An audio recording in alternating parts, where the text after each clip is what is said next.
I'm Mary Rogers, and this is the Cuisinart 4-in-1 multi-cooker. It's a slow cooker, but it can do so much more than just slow cooking. So let's look at the unit. This is a lid. It's tempered glass with a nice stainless handle. I'll put that down there.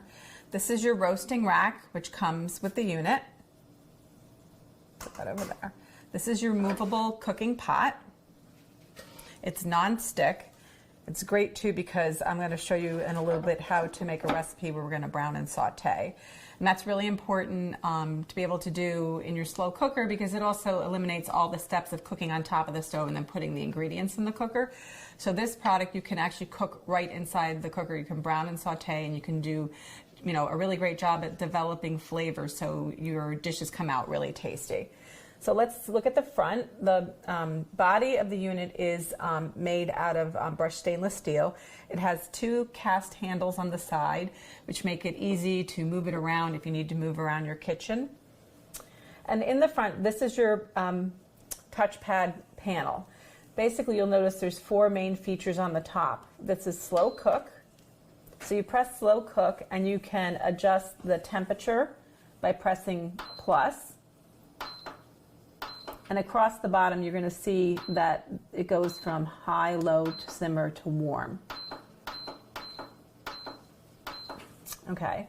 And then also the next item is roast. So you can roast, and the temperature, it happens to be on 350, but it goes all the way from 250 to 450. And you just pick your temperature by pressing the plus or minus button.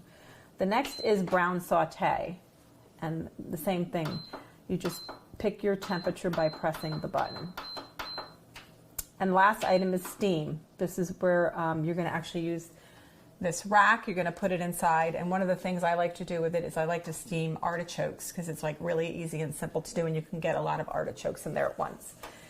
So that's your function for steam. And then down here is your start-stop button, which engages your cooking function. And the other thing I just want to show you too, you can also choose how much time you want to put the slow cooker on for, and it goes up to 24 hours. And then what will happen is if you use the timer, it'll go directly into a keep warm mode. So for instance, if you cook your food and it needs to be cooked for like 6 hours and you're away for the day working, it'll go to keep warm. So whenever you get home, it's ready for you and you can have a family meal with very little effort. So those are the main features and functions of the product. What I'm going to do now is I'm going to put it on brown saute, and I believe 400. I'm going to hit start. And what I'm going to do is I'm going to start preparing the ingredients for the lemon rosemary chicken that I'm going to show you how to make today. It's really simple and easy, and I like it because it's very flavorful also. So the first thing we're going to do is we're going to take our flour. We're just going to put it in this larger bowl here. We're going to put all of our pepper and about half of our salt to season the flour. And then what I'm going to do is I'm just going to mix this up with my tongs to incorporate all the seasoning. And then what I'm going to do, I'm going to start dredging the chicken. Sorry. And you just do that. These happen to be thighs. I like to use thighs because they're nice and flavorful. They are also more inexpensive than some other cuts. So what I'm going to do is I'm just going to put the dredged ones in here while our unit is heating up.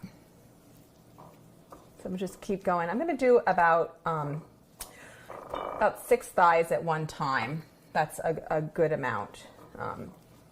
And the nice thing about the dredging is it's going to get a nice help you get a nice brown on it. And then the other thing that's great too is later on when you add your liquid ingredients, what will happen is you'll actually the flour will actually thicken, and you'll get a nice sauce, a finished sauce in your slow cooker. I'm just going to do 2 more. Okay. Now what we're going to do is put these aside for just a second. And what I'm going to do, I'm going to just move this over here. And what I'm going to do is add the olive oil around the pot. And then what we're going to do is we're going to start adding the chicken. And I like to do skin side down first. You just nestle them all together. Don't get them too tight because you want them to, brown and saute. You don't want them, if you get it too tight and there's a lot of moisture, you'll end up not browning them as nicely. You'll end up having more of a poachy kind of finish on it. So let's just put those in and let it cook for about, 5 or 6 minutes, and then we're going to come back and we're going to check on them. So let's check on our chicken and see if the first side is brown. I'm going to put this down here. Oh, it looks gorgeous. So what we're going to do is going to flip all of our thighs over, like so. And I'm just going to show you one. It's like really nice and brown. Looks gorgeous. So flip them over. Now what we're going to do is we're going to cook it on that side, and then we're going to come back and reserve it. So let's check on our chicken. It's browned on both sides. So what we're going to do is we're going to actually reserve it at this point.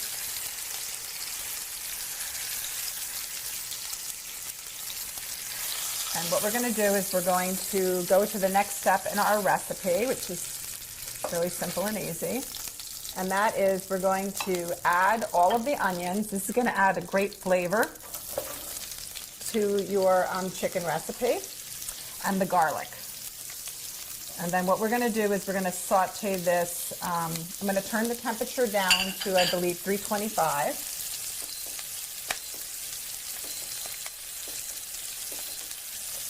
And what we're going to do is let me just mix this up really well and break up the onions. And what we're going to do is let it saute for a few minutes and come back. So let's check on our sauteed onions and garlic.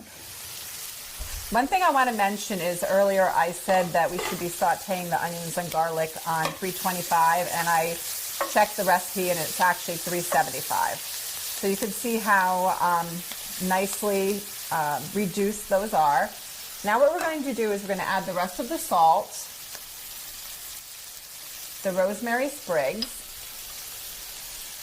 I love to cook with rosemary. It smells so nice. And then what we're going to do is we're going to add the lemon juice. And what's going to happen with this lemon juice is that it's going to help deglaze the cooking pot.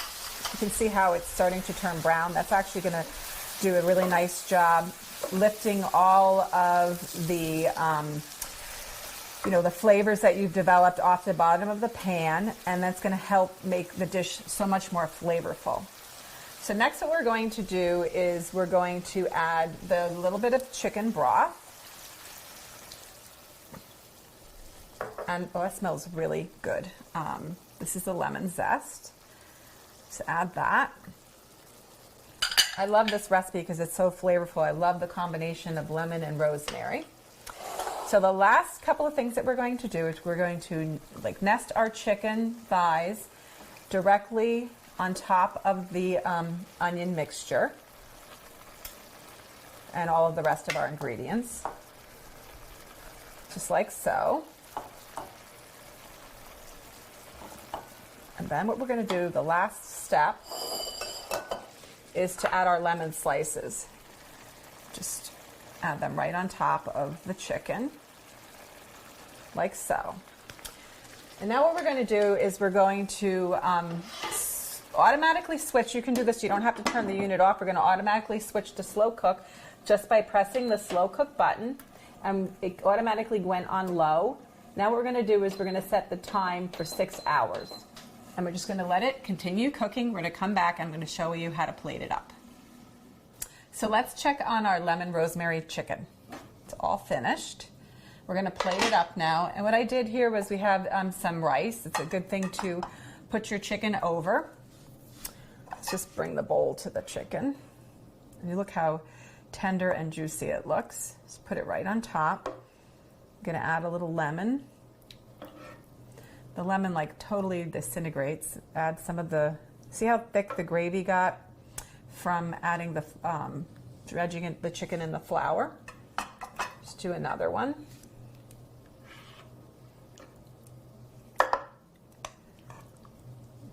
Make sure you get some of the onions and the gravy. Now what we're going to do is going to finish it off with a few little sprigs of rosemary on the top, so you know what's in it.